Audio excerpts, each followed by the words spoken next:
தமிழ்நாட்டின் பல்வேறு பகுதிகளில் பரவலாக மழை பெய்ததில் ஒரு வாரம் வாட்டிய வெயிலுக்கு இடைவெளி விட்டதாக குளுமையான சூழல் நிலவியது. திருவண்ணாமலை மற்றும் சுற்றுவட்டார பகுதிகளில் இரண்டாவது நாளாக மாலையில் இடி மின்னலுடன் கனமழை பெய்தது.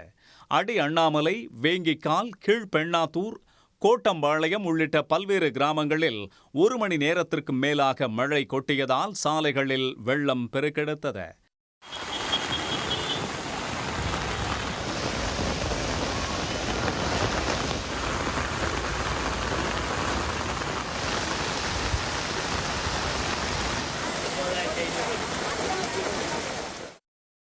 செய்யாறு சுற்றுவட்டார பகுதிகளில் சூறை காற்றுடன் கனமழை கொட்டியது.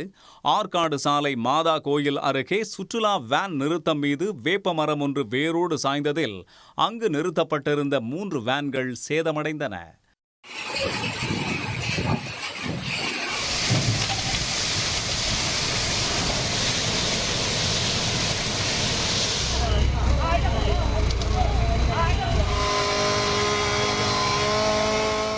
காத்தடிச்சு வண்டி பழைய மரம் வேப்ப மரம் மேலே விழுந்து வண்டிங்கெல்லாம் ஃபுல்லாக 3-4 வண்டி சேதம் ஆயிடுச்சு.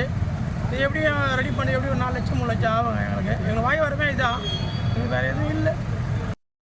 பல்வேறு இடங்களில் மின் கம்பிகள் அறுபட்டதால் பல மணி நேரம் மின்சாரம் தடைபட்டு மக்கள் சிரமத்திற்கு உள்ளாக்கினர். வேலூர் மாவட்டத்தில் கடந்த 1 வாரமாக வெயில் உக்கிரம் காட்டி வந்த நிலையில் சத்துவாச்சாரி, அலமேலு ரங்காபுரம், காட்பாடி உள்ளிட்ட இடங்களில் சுமார் அரை மணி நேரம் மிதமான மழை பெய்தது. இது வெப்பத்திற்கு இடைவெளி விட்டதாக அமைந்தது. கடலூர் மாவட்டம் திட்டக்குடி மற்றும் சுற்றுவட்டார பகுதிகளில் மாலை காற்றுடன் கனமழை பெய்ததில் சாலைகளில் மழைநீர் குளம் போல தேங்கியது.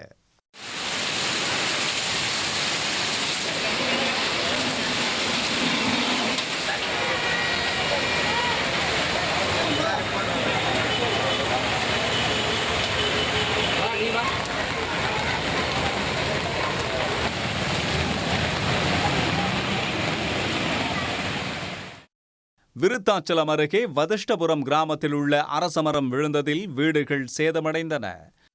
கள்ளக்குறிச்சி மாவட்டம் திருக்கோவிலூர், சைலோம், ஜம்பை, மேமலூர், முடியனூர், ஆலூர் உள்ளிட்ட சுற்றுவட்டார பகுதிகளில் சுமார் 1 மணி நேரம் கனமழை பெய்தது.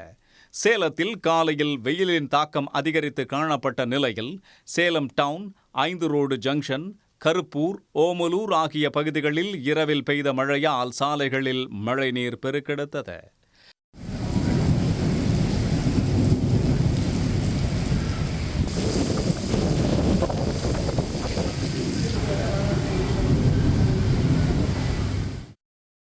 இந்நிலையில் தென்னிந்திய பகுதிகளின் மேல் நிலவும் வளிமண்டல மேலடுக்கு சுழற்சி காரணமாக ஈரோடு, கிருஷ்ணகிரி, தருமபுரி, திருப்பத்தூர், வேலூர், ராணிப்பேட்டை, திருவண்ணாமலை மாவட்டங்களில் இன்று கனமழை பெய்யும் என்று சென்னை வானிலை ஆய்வு மையம் அறிவித்துள்ளது.